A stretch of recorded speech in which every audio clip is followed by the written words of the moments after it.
Então, com a palavra, Geraldo Campetti.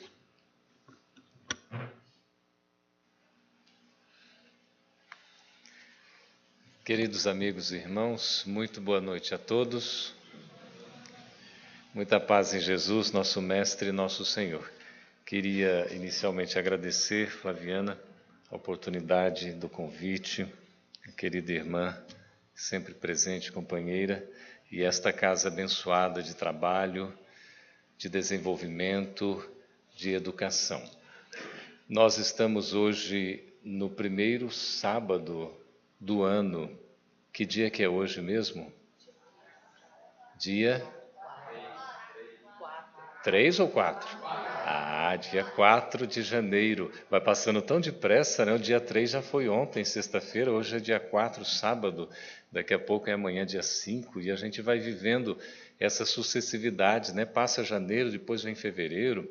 Dizem que o Brasil só começa a funcionar depois do carnaval, não é isso?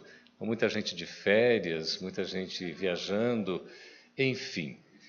Mas eu queria fazer uma proposta para vocês logo no início desse ano e para os nossos amigos que nos acompanham aqui pelas redes sociais também. Toda vez que nós chegamos a um final de ano, dá aquela sensação de que acabou o tempo, não é isso? E toda vez que a gente começa um novo ano, dá a sensação de que o tempo se renova. Ele aparece uma vez mais para todos nós. E quando a gente fala em tempo, nós temos uma concepção muito curiosa que vem da mitologia grega, do deus chamado Zeus, que é o mais poderoso de todos, que teve um filho chamado Cronos. Por isso, a gente tem a ideia de cronologia, que é exatamente a medida sucessiva do passar do tempo.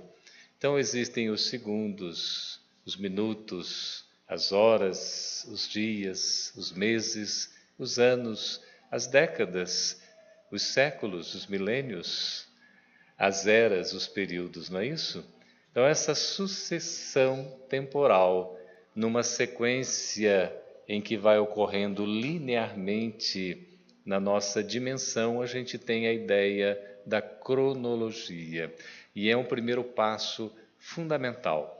Rubem Alves, o grande literato brasileiro, hoje desencarnado, ele diz que o tempo pode ser medido pelas batidas de um relógio, de um ponteiro de um relógio, como também pode ser medido o tempo pelas batidas do coração.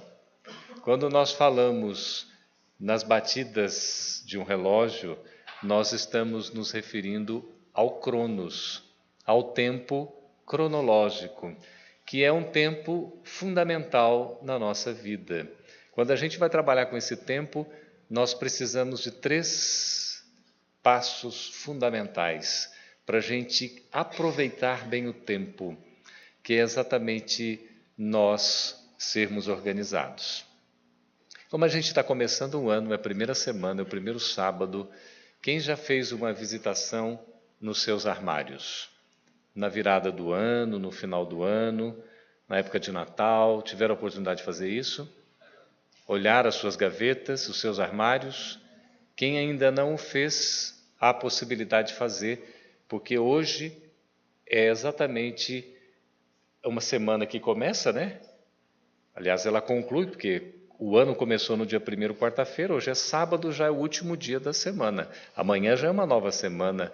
Então a gente pode aproveitar quando chegar em casa, dar uma refletida, dar uma olhadinha no armário, abra as gavetas e amanhã comece a colocar a mão na massa. Sabe fazendo o quê? Olhando tudo que a gente tem e que a gente efetivamente usa.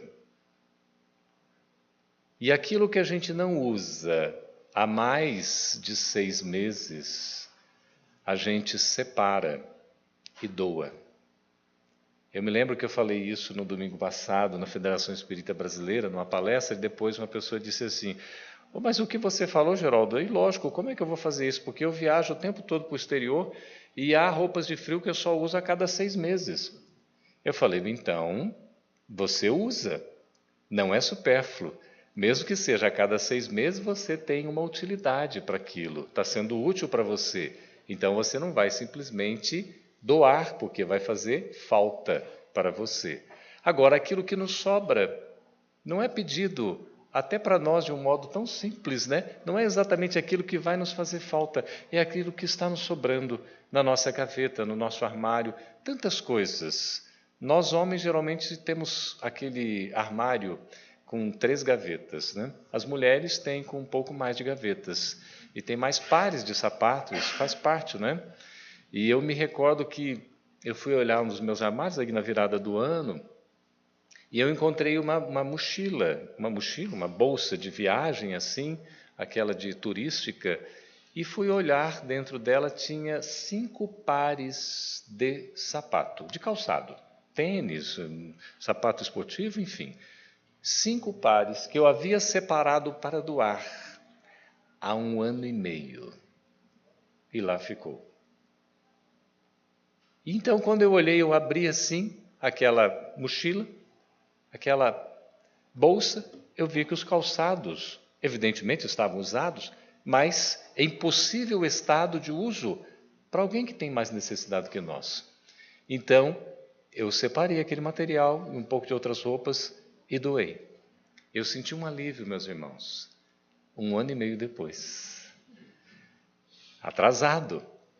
Mas a gente pode fazer isso, até para nos sentirmos um pouco melhor, mais aliviados, desapegados, desprendidos. Tantas coisas que nos sobram, o nosso supérfluo é a necessidade do outro. Então a gente tem que começar a enxergar um pouco dessa maneira, que é a forma da gente trabalhar o nosso tempo a nosso favor.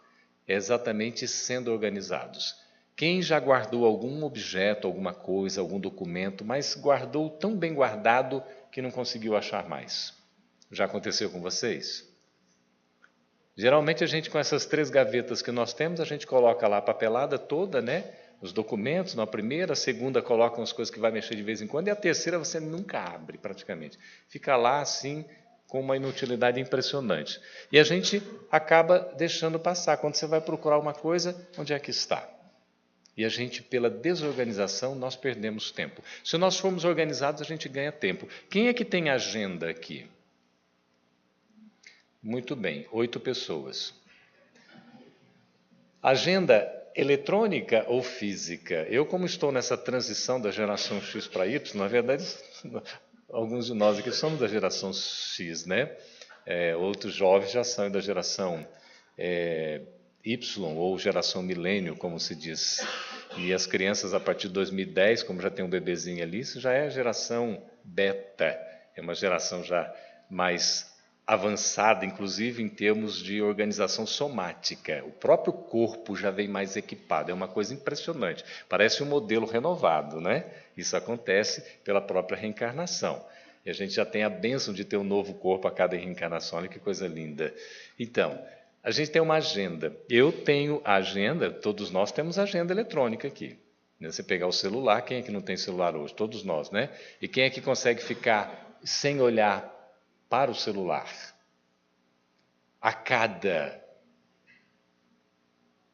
Eu vou deixar a resposta para vocês. Poderia ser a cada dia, Campete. Nossa, a cada dia que se olhar para o celular uma vez por dia, eu passo mal. Não é? A cada hora, talvez.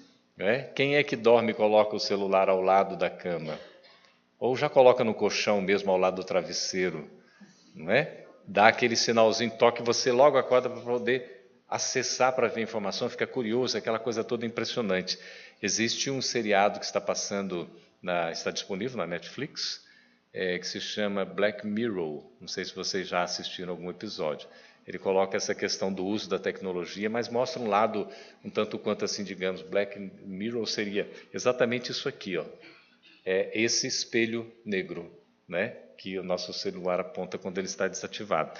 E mostra o lado, digamos assim, da dificuldade que a gente tem ainda pela dependência no uso da tecnologia.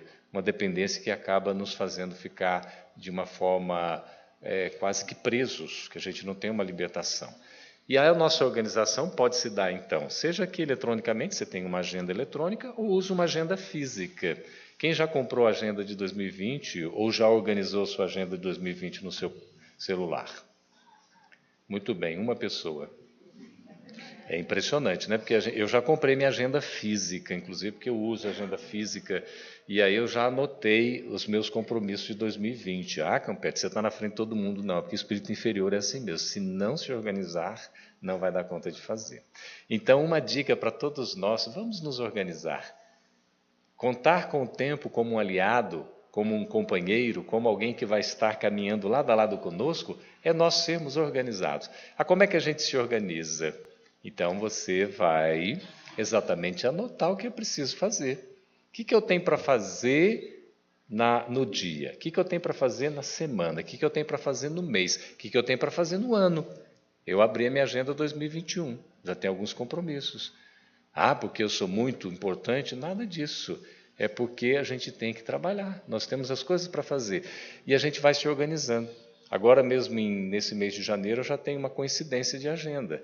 Porque desorganização da minha parte. Eu vou ter que justificar um compromisso que eu tinha, que vou ter que tentar transferir para dar conta. Se eu tivesse sido mais organizado, não teria acontecido. Então, às vezes acontece, você assume um compromisso, assume outro também. Se não anotar, não adianta só anotar na cabeça, que a gente acaba esquecendo, não é? A não ser que a gente tenha essa facilidade toda. Comigo não acontece. Se eu não anotar de fato, acaba passando, porque são vários os compromissos. Sermos organizados. Então, anotar os compromissos na agenda. A agenda existe para ser usada. Não adianta assim, olha, eu tenho a agenda e eu guardo a agenda, porque eu sou muito organizado, eu deixo ela bonitinha lá no meu armário, na minha gaveta, não é? Na minha escrivaninha ou na minha mesa de trabalho, nem abro para não ser incomodado e nem incomodar a agenda. Ela está tão bonitinha. Ora, a agenda precisa ser usada, senão ela não tem sentido, não tem valor algum. Então, anotar os compromissos. Como é que a gente faz isso? Aí entra o segundo elemento que é importantíssimo para trabalhar o tempo cronológico. Nós estamos ainda nesse tempo. A gente precisa trabalhar com priorização. Quando a gente fala quantas 24 horas tem o dia, eu presumo que vocês estejam pensando naturalmente. Quantas 24 horas tem o dia? Uma, né? Uma vezes 24, 24 horas, isso mesmo. Então, o dia tem 24 horas. Quem é que sente que 24 horas é insuficiente para fazer tudo o que precisa naquele dia? Quem? Olha só. Olha, muito bem. Estou gostando de ver a sinceridade de alguns, né? E outros são sinceros em dizer que 24 horas bastam. Ora, se o dia tivesse 36 horas, ia facilitar a nossa vida aí? Para 24 horas não está dando para a gente fazer tudo o que precisa. Será que 36 horas bastariam? O que o pessoal que levantou a mão acha? Seria melhor 36 horas? Talvez não desse também. A gente precisaria de 48. Ora, mas o dia de fato, nessa organização que foi feita cronologicamente, tem 24 horas. E são as mesmas 24 horas para todos. Por que alguns conseguem fazer tudo o que tem que fazer naquele dia de 24 horas? Outros, mesmo se tivesse 36 horas, não daria conta de fazer tudo o que é preciso? Por uma questão de organização e de priorização. A gente precisa aprender a priorizar os nossos compromissos. Ninguém tem mais ou menos tempo.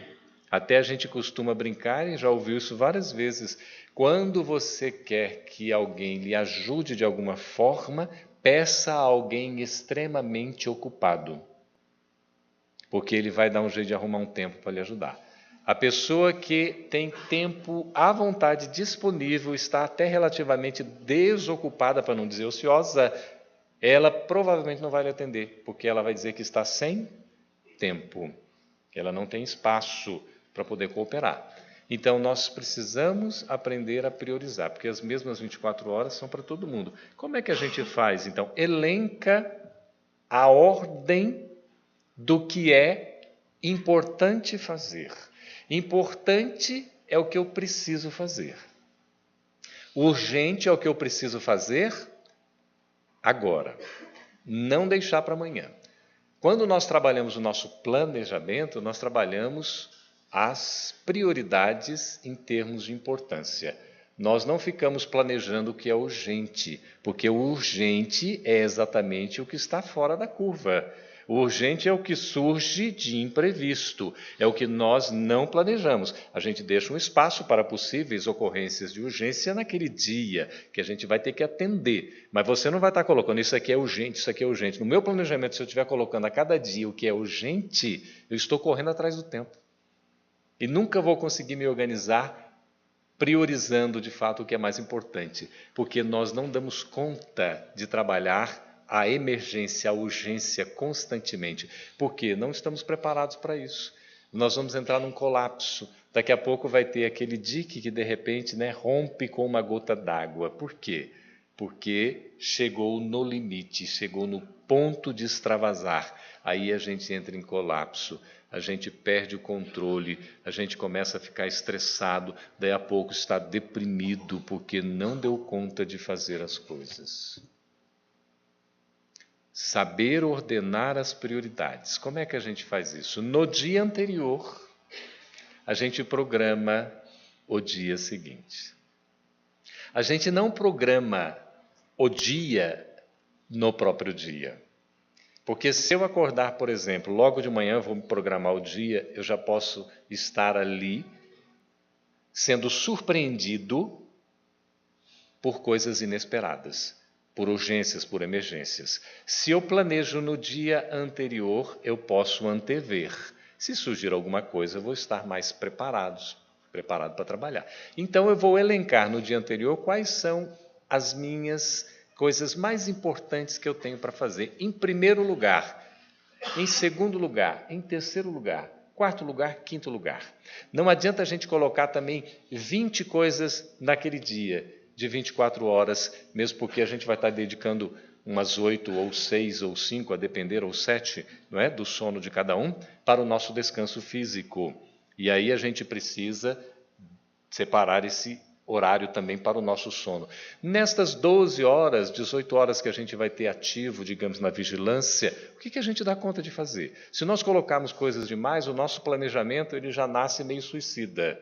A gente não dá conta de executar e a gente já fica correndo atrás. Mas pode acontecer de, se eu elencar 5 coisas, dar conta de fazer apenas 3. O que eu faço com as outras 2? Reprogramo na noite do dia anterior para o dia seguinte aquelas 2 ocorrências que eu não consegui dar conta de fazer, ou atividades, como as prioridades iniciais, 1 e 2. E aí eu elenco as demais. E assim eu vou trabalhando todo dia com planejamento flexível, que eu dê conta de fazer. Isso se chama eleger prioridade. Nós não damos conta de fazer tudo o que a gente gostaria na nossa vida. Todos os nossos desejos serem atendidos. Porque o tempo acaba sendo insuficiente quando as nossas expectativas são demasiadamente exageradas. Há tempo para tudo. Por isso que nós temos que também associar a organização com a priorização. E aí vem um terceiro elemento indispensável para trabalhar o tal do Deus Cronos em nós, da chamada cronologia, que é o contrato que Emmanuel assinou com Chico Xavier, lá na beira do açude, em Pedro Leopoldo. Se Chico quiser trabalhar comigo, nós vamos assinar um contrato que só vai ter 3 cláusulas. Todos nós já sabemos disso. A primeira cláusula é? A segunda? A terceira? Disciplina. Quem se acha disciplinado aqui? Vem à frente e se justifique agora. Pode vir aqui, moça. Olha lá que bonitinho. Mas eu posso me reconhecer disciplinado, por que não? O que é ter disciplina? É você fazer o que precisa ser feito, no tempo certo. E eu vou refletir a minha disciplina se eu tiver organização e se eu souber eleger prioridades. Sabendo que não dá para eu fazer tudo ao mesmo tempo, eu vou fazer o que é mais importante. De repente eu não consigo, Campete, como é o meu caso, eu tenho dificuldade de fazer 2, 3 coisas simultaneamente. E eu ainda tenho muito essa linearidade no tempo cronológico mesmo, de fazer uma coisa depois outra, porque senão eu não faço nenhuma nem outra certa. Mas a gente trabalhando em equipe, nós vamos aprendendo a dosar isso, porque a gente pode estar atuando aqui e acolá, sempre contando com a colaboração dos nossos irmãos, assim como eles contam também com a nossa. Ou seja, a gente não pode querer ser o líder em tudo, ser o primeiro em tudo.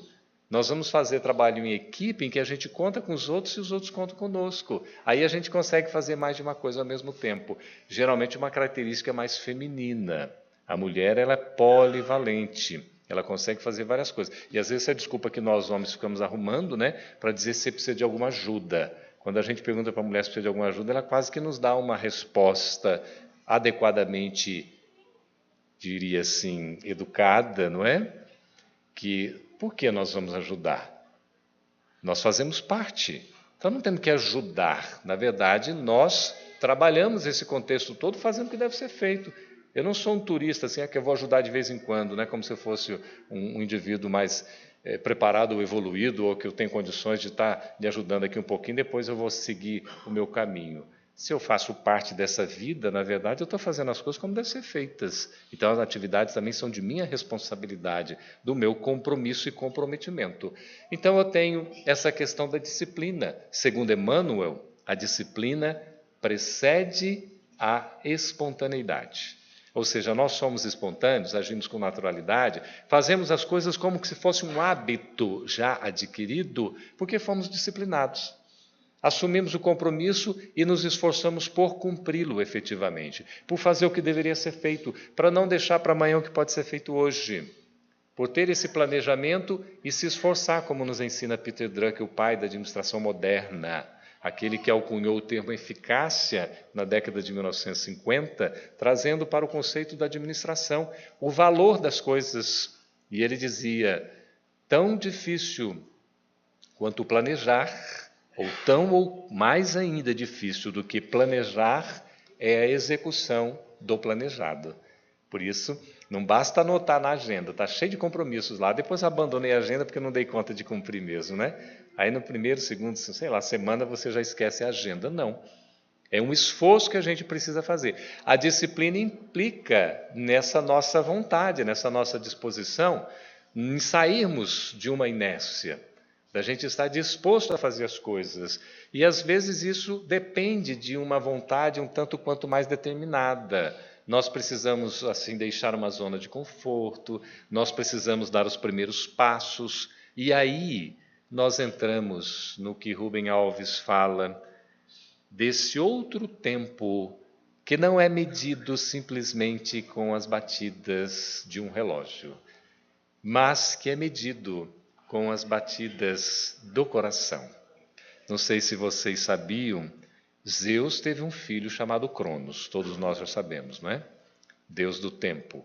Zeus era o deus mais poderoso porque dominou o seu filho, o deus do tempo. Mas Cronos também teve um filho, isso na mitologia grega. E esse filho dele se chamou Kairos. Kairos também era um deus do tempo, mas não era do tempo cronológico, era de um tempo qualitativo. Então, se Cronos é quantidade, Kairos é qualidade. Por isso que a gente aprende a trabalhar o tempo, não só no seu sentido quantitativo, de aproveitamento das horas, o que é fundamental, é importantíssimo. André Luiz nos ensina no livro Ação e Reação, aproveita a hora preciosa de cada dia da existência. A gente precisa aproveitar bem o tempo, cada hora de cada dia que a gente vive aqui na existência. É fundamental. Mas esse aproveitamento ele não diz respeito apenas à quantidade, ele tem a ver com a qualidade. Como é aproveitar o tempo qualitativamente? Não é só essa competição ou competitividade, não é essa correria célere, praticamente insana e maluca que a gente tem no dia a dia, que tem que fazer tudo e às vezes a gente não dá conta, chegando a ponto de ficar estressado, mas é você colocar, é você impor na sua própria atitude, na sua postura, no seu comportamento, a essencialidade, o que é verdadeiro, o que é que dá sentido, o que dá valor ao que nós estamos fazendo.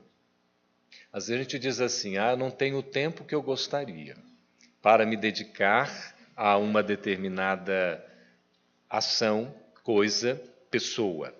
Mas se eu, diante do tempo que eu tenho disponível, eu me dedico, me dou efetivamente com amor, com a presença que é valorosa, eu estou aplicando ali o que é qualitativo.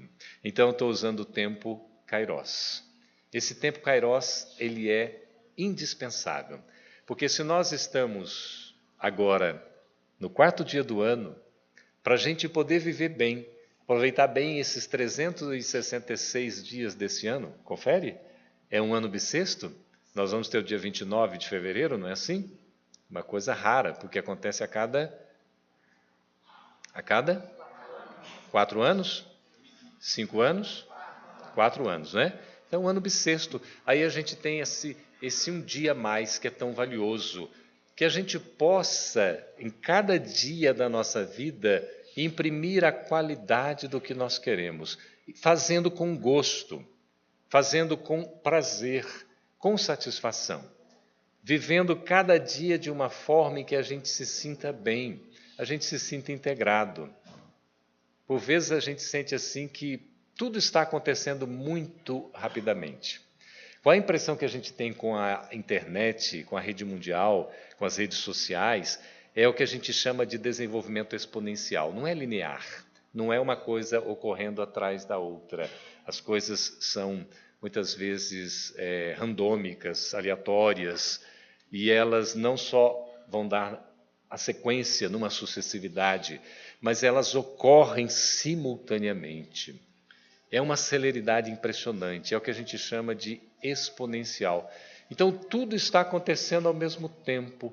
Se nós não tivermos uma visão de valoração, nós acabamos nos sentindo frustrados diante do que precisamos fazer.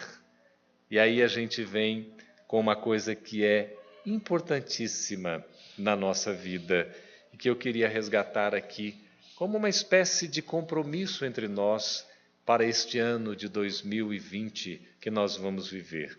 Compromisso que a gente estabelece com o nosso tempo kairos, o nosso coração, que a gente estabelece também com a própria necessidade de se fazer o que é rotineiro, burocrático do dia a dia, porque a rotina é importantíssima. Com a rotina a gente aprende a disciplina. Às vezes você vai repetir as coisas, mesmo assim, por exemplo, a gente que faz os serviços caseiros, toda vez que a gente almoça tem que fazer o quê depois?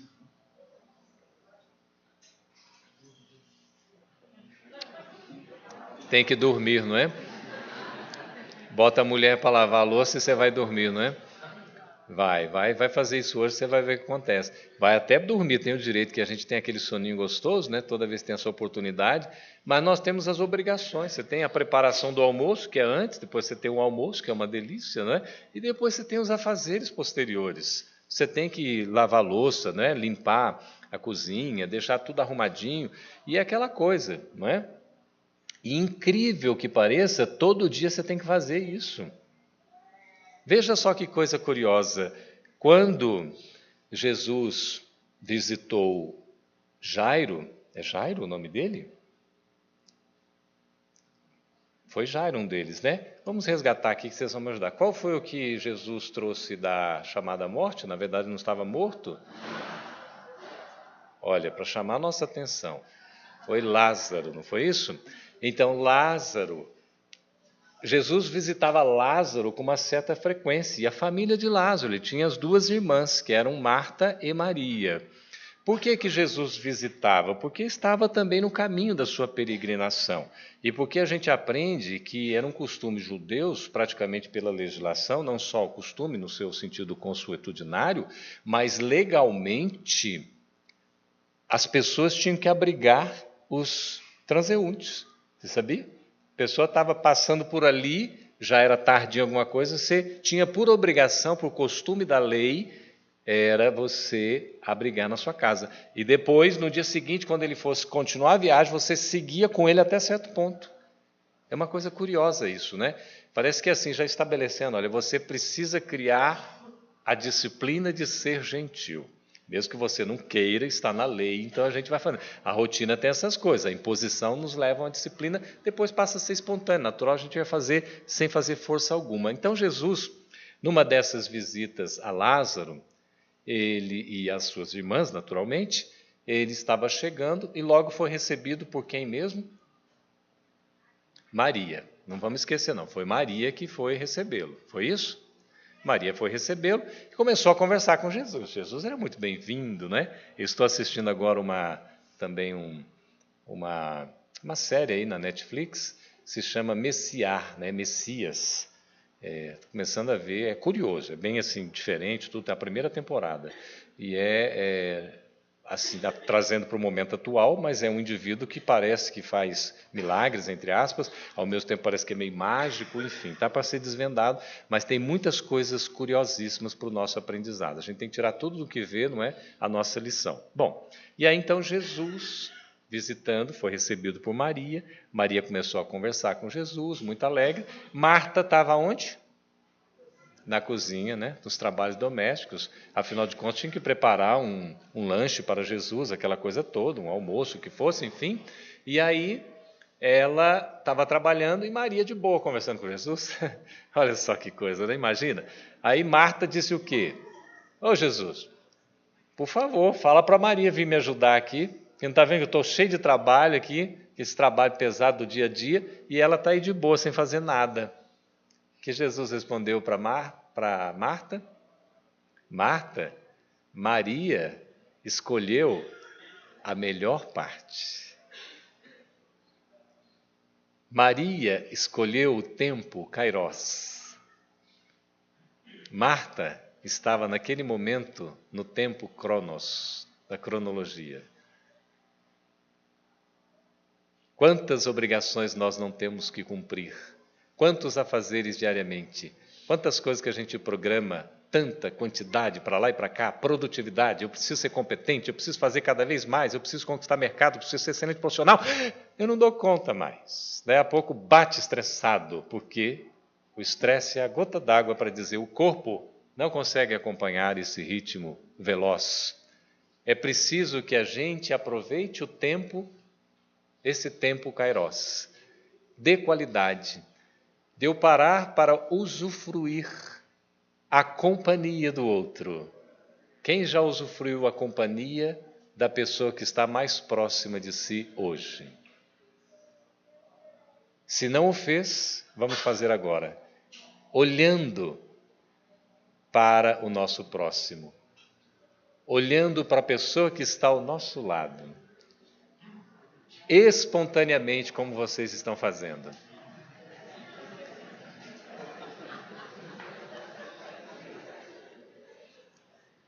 Quando a gente olha para o outro, nós estamos reconhecendo a existência daquele ser na nossa vida. Hoje, por exemplo, minha querida mãezinha, que é de uma operosidade admirável nos seus 81 anos, ela faz tudo, e tudo que ela faz, estou falando aqui de cozinha, tudo que ela faz, que ela coloca a mão, fica imperdível. Eu só não trouxe um bolo de milho que ela fez, porque não daria para atender a todos, porque teríamos que evocar Jesus para fazer o milagre da multiplicação. Mas ela, questão de meia hora, ela prepara um bolo, está lá, assa e está pronto para o café. O meu irmão ia nos visitar com a sua esposa e seu filho, então ela falou, vou preparar alguma coisa. Fora o que tinha, né? Que já era muita coisa, mas vai lá fazer o cafezinho, vai fazer o bolo, preparou e tudo. E aí então lanchamos. E depois que a gente acabou de lanchar, eles já tinham saído, meu irmão, minha cunhada, meu sobrinho. Ela falou, agora meu filho, eu vou lanchar. Eu falei, nossa, mamãe, a senhora não lanchou?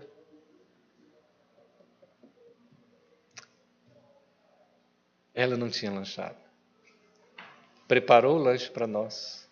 Nós lanchamos, nos deliciamos, elogiamos, mas esquecemos de convidá-la.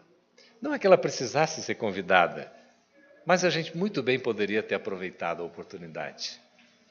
E depois que ela falou assim, agora eu vou lanchar, eu falei, nossa, eu botei a mão na cabeça e falei, mãe do céu, A senhora não lanchou ainda, poderia ter lanchado conosco. Esse tempo Kairos, que é atribuir ao outro o valor que ele tem, a dignidade que ele merece, é nós também visualizarmos a nossa intimidade e reconhecermos que nós somos filhos de Deus, que nós temos a oportunidade do que é o essencial. E nunca estamos desamparados, desassistidos, abandonados, largados. Muito menos, como tem aquele programa, né? Largados e... Aí, né, rapaz? Nós sempre temos a assistência, a proteção, a condição de estarmos devidamente abrigados, e aí a gente começa a olhar para o outro que às vezes tem menos condições do que nós. E aí a gente vai valorizando o nosso tempo. Estas 24 horas fundamentais que dá para a gente fazer tudo o que é necessário, não precisamos de mais, desde que nós tenhamos organização, priorização e disciplina. Mas nós vamos colocar nisso não a quantidade de elencar, hoje eu tenho que dar conta de tudo que eu não fiz durante todo o ano, como provavelmente a gente pensa na última semana, né? Chega o Natal, dia 31, né? Vai virar o ano, fala, meu Deus do céu, tantos compromissos que eu não fiz. Vamos deixar para o próximo ano, agora já é amanhã. Aí o primeiro dia do ano a gente começa como? Eu convidei meu filho e minha nora, né? Quase que eu falo genra, né? Nau foi assim, em família a gente fala analfabeto, né? Então, analfabeto. Mas então, meu filho e a minha nora para o almoço, que seria na casa da minha mãe no ano novo. Aí ele olhou para mim e falou, pai, estou fora. E meu filho tem 32 anos. Estou fora, pai, sabe por quê?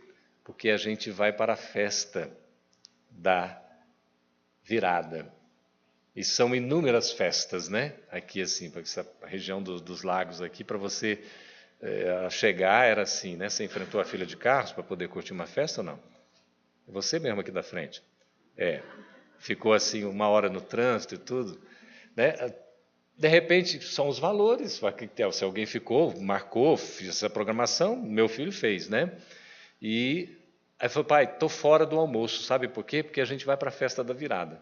E a gente sai da festa da virada depois que de fato vira. Não é como a gente às vezes vai participar de uma ceia, né? Falar, você fica logo doido para chegar o horário, né? Para poder brindar aquela coisa toda. Aí geralmente já até fez a ceia, depois é só o brinde. Daí, sei lá, 1 hora, 40 minutos, 1 hora no máximo, já está cada um se recolhendo, né? Vai para o seu destino. Para esses jovens, como essa jovem que está rindo aí, que ela está sabendo o que eu estou falando, eles vão ficar até, não é tipo assim, né? Já está amanhecendo, eles até poderiam passar na padaria, comprar o pão, mas não vão fazer isso de maneira alguma, não é? Porque na minha adolescência a gente ia para os bailes, essas coisas tudo, não tinha carro, era de menor ainda, saía caminhando, passava na padaria para comprar o pão para comer. E comia o pão, já chegava em casa alimentado, jamais levava o pão para... Olha que ignorante que era, meu Deus do céu. Hoje eu fico pensando umas coisas, não fazia nem por mal, não, era uma coisa assim absolutamente despreparado, né? Bom, e aí, o que acontece? Por quê? Vai chegar umas 6, né? 6 horas, 7 horas, e vai dormir. Aí quando acordar, não quer ter o compromisso do almoço. Por quê? Por que eu vou acordar 11 horas, meio-dia, ou até 1 hora para ter o almoço? Dá trabalho. Então vão acordar 3, né? 3 horas. O senhor está me ouvindo o que eu estou falando? É isso mesmo. Não sei se tem neto, bisneto. É desse jeito que acontece. Aí o primeiro dia do ano, que já é um feriado, é para o quê? Para perder. Eu já começa perdendo o primeiro dia, nesse sentido. Estou descansando, né? Estou dando exemplo do meu filho, que depois ele me acerta a conta, né? Mas é nesse sentido que o primeiro dia do ano, que é uma festa da confraternização, é o Dia Mundial da Confraternização, da Fraternidade. É o dia exatamente para a gente usar o tempo no seu sentido de kairos, da qualidade, de estarmos solidários, de estarmos reunidos em família, da gente valorizar o outro. Isso é fundamental. Não é desperdiçar, não é perder o tempo. Então nós vamos ganhando tempo, contar com o tempo como aliado, não é como inimigo. E a gente, quando assim não dá conta de fazer as coisas, nós vivemos correndo atrás do tempo. Quando é que a gente vai dar conta de alcançar o tempo? Nunca. E vai depois refletir lá, depois de 7 palmos debaixo da terra, não é? Vai refletir no tempo que não aproveitou, no tempo que passou, e é geralmente a reflexão que a gente faz. Chega o final do ano, vão preparar relatório. Chega o início do ano, vão preparar planejamento. O que a gente faz? Nós estamos no início do ano já com planejamento. O nosso planejamento desse ano, se a gente não planejou ainda dá tempo, claro, vamos organizar, vamos priorizar, vamos ter disciplina para poder executar o que nós vamos planejar.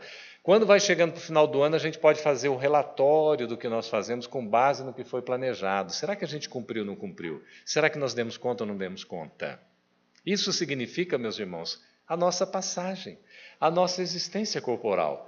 Aproveitar o tempo dignamente é nós aproveitarmos a nossa embarcação terrestre, é nós fazermos um bom uso dos recursos que temos à nossa disposição na presente existência física, nesta encarnação.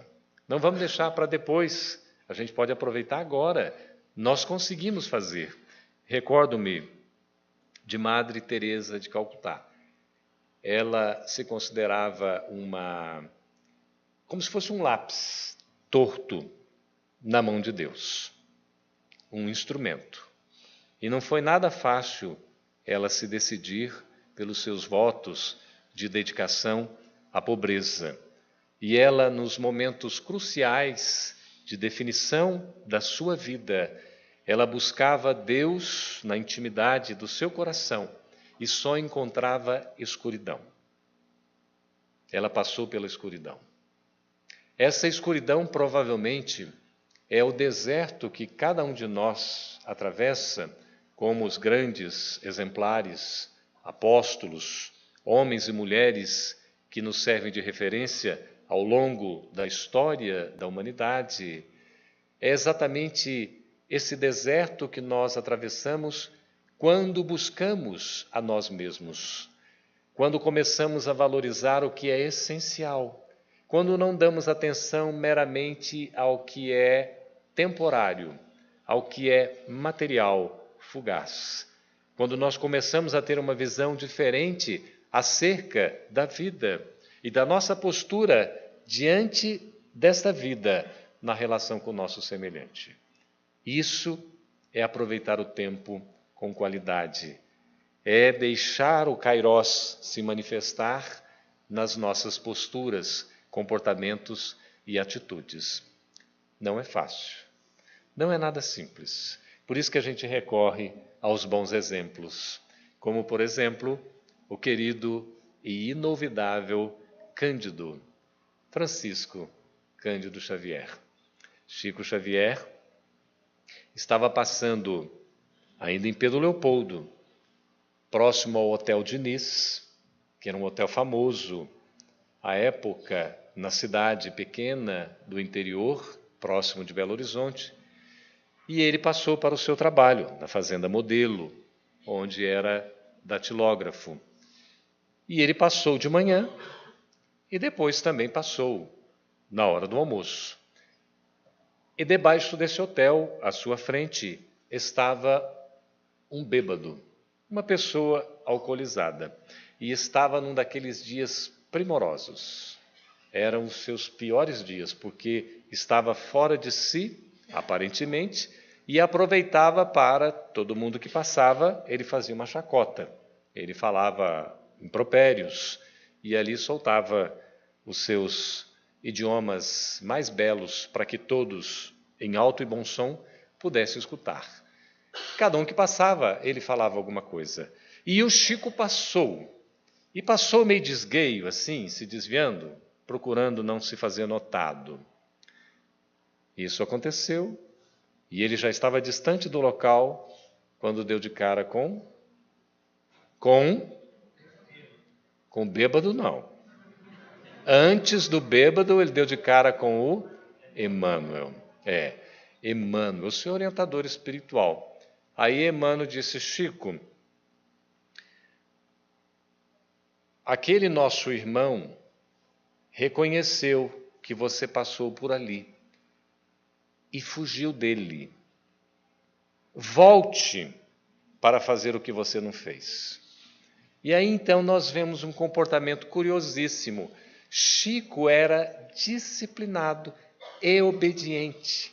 Normalmente quem é disciplinado tem a chamada obediência, que é uma aceitação pela razão. Ele segue aquele preceito, manda quem pode, obedece quem tem juízo.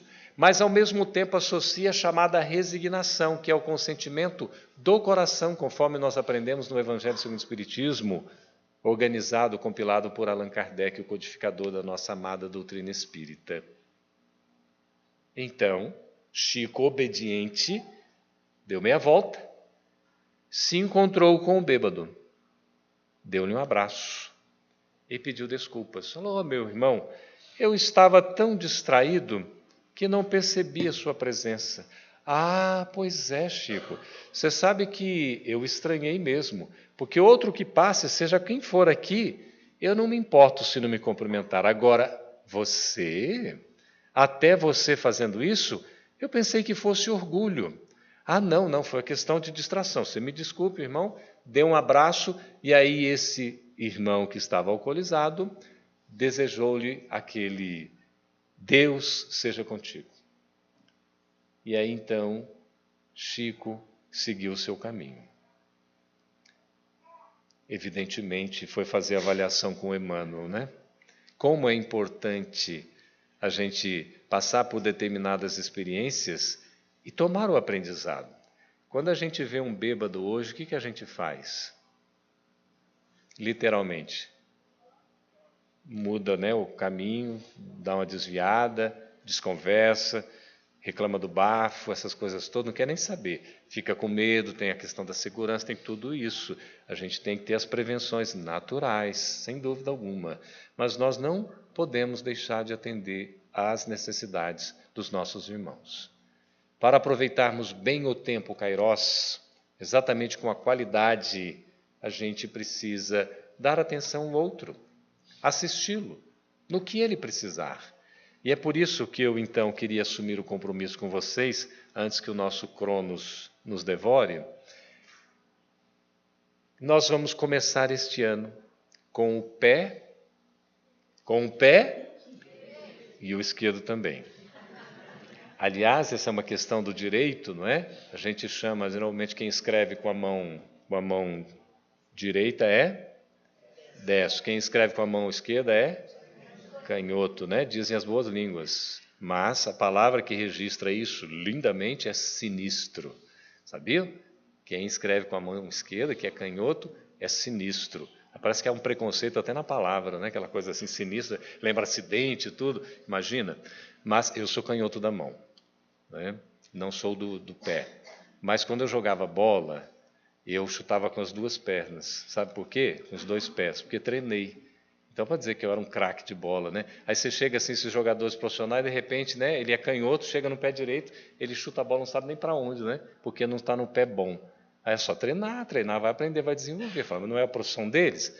Aí você vai dizer, mas Campete, então todo profissional deveria ser competente, fazer tudo direitinho. O ideal seria isso, né? Nós vamos nos esforçando. Mas vamos assumir o compromisso, que é o seguinte: para nós utilizarmos a qualidade no nosso tempo, da gente conseguir aliar o que não é simples, mas é perfeitamente possível, o Cronos com Kairos, o tempo na sucessividade quantitativa, com o tempo na sua sequência qualitativa, a gente precisa dar 5 passos. O primeiro deles é enxergar o lado bom das pessoas. Vão tomando nota, por favor, nas suas agendas. Sejam elas físicas, sejam elas eletrônicas, sejam elas psíquicas, como a maioria vai fazer aqui. Depois nós vamos tirar para saber se vocês estão mesmo sabendo antes de tomar o passe, senão não vão ter direito ao tomar passe, tá bom? Então, o primeiro ponto é enxergar o que a pessoa tem de melhor. Enxergue o melhor na pessoa. Ou, se você quiser, enxergue o lado bom de cada um. Todo mundo tem o seu lado bom. A nossa natureza, em essência, é boa. Então, vamos ter esta visão ou esta vista do lado bom de cada uma das pessoas, dos semelhantes com quem a gente se relaciona. O segundo passo é nós buscarmos o entendimento. Então a gente vai no caminho do entendimento. Não prevenidos, até no sentido de armados, para uma possível reação. Do jeito que a pessoa bater, ela vai ter a resposta. Ou estou calmo até que a pessoa não pise no meu calo. Não, a gente vai pronto para o entendimento. Se nós enxergamos o lado bom da pessoa, o que ela tem de melhor, e vamos buscando o entendimento na relação com ela, vai ficar tudo mais fácil. O terceiro ponto, o terceiro passo fundamental é sermos transparentes. Sejamos transparentes, significa ser quem nós somos. Autênticos, verdadeiros, sinceros. Vale dizer, não sermos hipócritas, fingidos, mentirosos. Não adianta. Na relação a pessoa vai perceber que a gente não está sendo verdadeiro, não está sendo sincero. Então, nada de fake news. Vamos usar da verdade, da sinceridade, da probidade. Sejamos honestos. Isso é ser transparente. Quem nós somos? Com um detalhe, sendo educados. Porque não vale dizer assim, eu sou o que eu sou, eu falo o que eu penso, dou a quem doer. As pessoas já sabem que eu sou assim mesmo, só que as pessoas vão dizer que você é mal educado. Ou vão perceber e podem até ficar calados por uma questão de educação ou de conveniência. Mas nós podemos ser quem nós somos, falando a verdade, na relação franca com o nosso semelhante, mas com amor. Nem sempre cabe dizer tudo. Não é que a gente vai mentir. Às vezes uma coisa ou outra você até pode omitir para aquele momento, para dizer no momento que seja o oportuno, o azado, até na condição mais adequada, num ambiente que seja propício, num tempo certo, com as pessoas certas. Então, ser transparente, ser quem nós somos, não queira ser fingido. Jesus sempre atuava no sentido da educação daqueles que eram os hipócritas, os fingidos, que eram os escribas e os fariseus. Um comportamento daqueles que aparentam uma coisa e que não são na verdade. Então nós temos que ser quem nós somos. Não se coloque num patamar que ainda não atingiu. Não precisa. Toda vez que a gente ver ou ouvir um palestrante, por exemplo, dando um alto exemplo de que ele é o bom, de que ele é o melhor, de que ele já conseguiu fazer isso e assado ele já está num ponto assim distante, pode ter certeza que ele está no caminho da obsessão, se já não estiver obsidiado. Porque nós precisamos exercitar a humildade, mesmo que não a tenhamos, devemos ter como meta, como o esforço da disciplina para sermos humildes. Aí nós temos o quarto ponto, que é doar o melhor de nós mesmos. Se lá nós estamos enxergando o melhor do próximo no primeiro passo, no quarto nós vamos doar o melhor de nós mesmos. O que é doar o melhor de nós mesmos? É fazer tudo que está ao nosso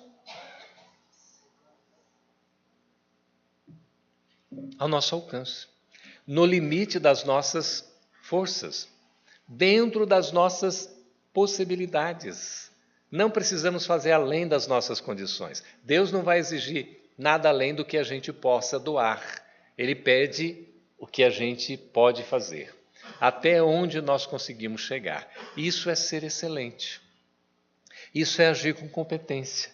Isso é ser perfeito. Como o capítulo 17 do Evangelho segundo o Espiritismo nos ensina. Sede perfeitos como perfeito é vosso Pai que estás nos céus. Claro que não seremos perfeitos como Deus. Deus é Pai, nós somos filhos. Deus é Criador, nós somos criatura. Mas nós vamos atingir a perfeição relativa que nos cabe na condição de perfectibilidade que o processo evolutivo nos enseja, como a gente aprende nos princípios fundamentais da doutrina espírita. Somos perfectíveis. Uma lei, como princípio fundamental da doutrina espírita, é a evolução, a lei de evolução. Todos estamos aqui para melhorar. Por isso, um novo ano que nos renova, porque nos inova. É tempo de renovação. Novo ano. Será que é vida nova? O novo ano passa pelo Cronos. A vida nova passa pelo Kairos. Então, doar o melhor de nós. fazendo tudo o que estiver ao nosso alcance, no limite das nossas capacidades. Não precisamos fazer além para ficar estressado, para chegar num ponto assim de tensão que a gente não dá mais conta. É fazer o que é necessário. Se nós formos organizados, soubermos eleger prioridades e soubermos ser disciplinados, a gente vai dar conta de doar o melhor de nós em cada dia e em cada relação que tivermos com o nosso próximo. E, finalmente, o quinto passo, depois de nós enxergarmos o melhor no outro, de nós buscarmos o entendimento na relação cooperativa, fraternal, solidária com o nosso próximo, de nós sermos transparentes, sendo autênticos, verdadeiros, mas sempre com educação na relação interpessoal, e de nós doarmos o melhor de nós dentro de toda a possibilidade que a gente tem, no sentido do desenvolvimento das virtudes, na conquista do reino dos céus, na intimidade do nosso próprio coração, nós precisamos viver com alegria. Esse é o quinto passo para aproveitar o tempo no seu sentido kairos. Viver com alegria. Esse entusiasmo, essa presença de Deus na intimidade de nós nos sentirmos aqueles instrumentos que nos sentimos adaptados, adequados, harmonizados, sintonizados, alinhados com a vontade de Deus. Seremos felizes quando as nossas ações refletirem a vontade de Deus na nossa vida. Quando nós estivermos agindo tudo dentro do que é o melhor, o mais adequado, e que a gente sente que está fazendo todo o possível doando o melhor de nós, na conquista das virtudes que a gente ainda não tem, na superação dos vícios que nos sobram pelo esforço, pela disciplina, pelo uso do livre-arbítrio de maneira acertada, que o novo ano nos enseja. E nós estamos aqui, diante desse dia tão bonito, que é este sábado maravilhoso, dia 4, para nós abrirmos a nossa alma e os nossos olhos para a gente enxergar espiritualmente. Encerrando as nossas palavras, citaremos Emmanuel, no capítulo 14 do livro O Espírito da Verdade, em que ele comenta trechos do Evangelho segundo o Espiritismo, quando fala das muralhas do tempo e diz da porta estreita e da porta larga. Todos nós, meus irmãos, hoje estamos diante de uma porta e precisamos escolher como vai ser a nossa travessia.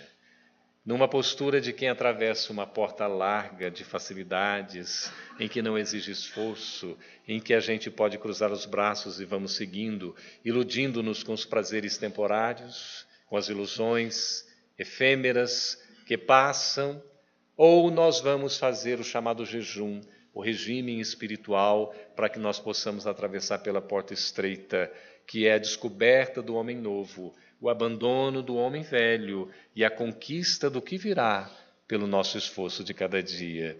Nós todos estamos nesse momento da transição de um ano para o outro, nesta primeira semana que começa, neste sábado, que é o 7º dia, sim, fechando ao mesmo tempo uma semana que começou no ano passado e que se encerra neste ano novo. A gente está repleto de oportunidade de fazer o melhor ao nosso alcance. Aí, assim, atravessando essa porta estreita, isso vai significar esforço, por vezes sacrifício, mas não é nada além do que a gente pode fazer.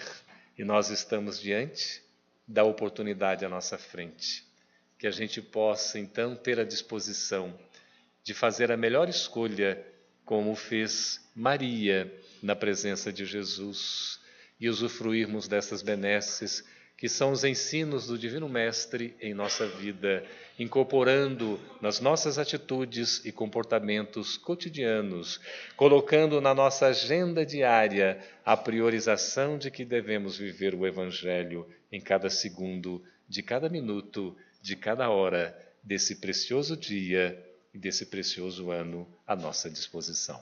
Muito obrigado, meus amigos, pela atenção, pelo carinho.